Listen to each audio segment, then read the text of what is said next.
السلام علیکم محترم ناظرین۔ ایک بار اللہ تعالیٰ نے ملک الموت سے پوچھا کہ میں نے تمہیں انسانوں کی روحیں قبض کرنے کے لیے مقرر کیا ہے اور تم بے شمار انسانوں کی روحیں روزانہ قبض کرتے ہو، کبھی انسان کی روح قبض کرتے ہوئے تجھے کسی پہ رحم آیا ہے؟ تو جواب میں ملک الموت نے فرمایا کہ جی ہاں، ترس آیا ہے۔ اللہ عز و جل نے پوچھا کہ کس پر ترس آیا ہے؟ انہوں نے جواب میں کہا کہ مجھ کو 2 آدمیوں پہ ترس آیا ہے۔ اللہ نے پوچھا کہ وہ 2 آدمی کون ہیں جن پر تجھ کو ترس آیا؟ حضرت اسرائیل علیہ السلام نے جواب دیا کہ ایک مرتبہ ایک سمندر میں ایک جہاز جا رہا تھا کہ اس دوران طوفان آ گیا اور لوگ ڈوبنے لگے۔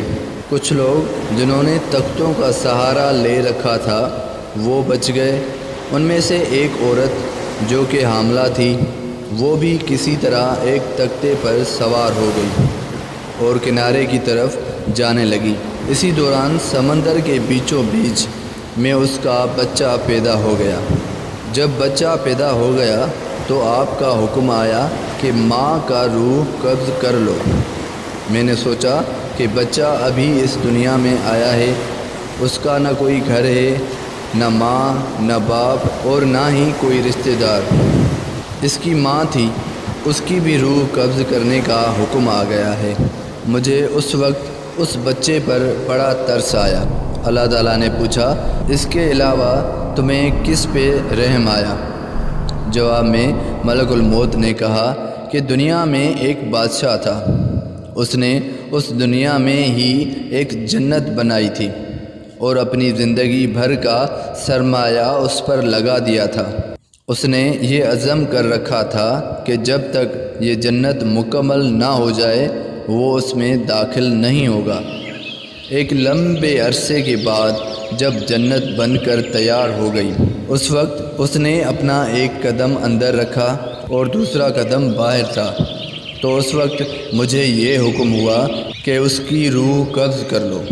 اس وقت مجھے اس شخص پر بڑا رحم آیا کہ بھلے وہ آدمی گنہگار تھا مگر اس نے کس قدر مشقت اور محنت کے ساتھ اپنے لیے ایک جنت بنوائی تھی۔ کم از کم ایک بار وہ اس جنت کو دیکھ لیتا اور اس کو اپنی محنت کا صلہ مل جاتا۔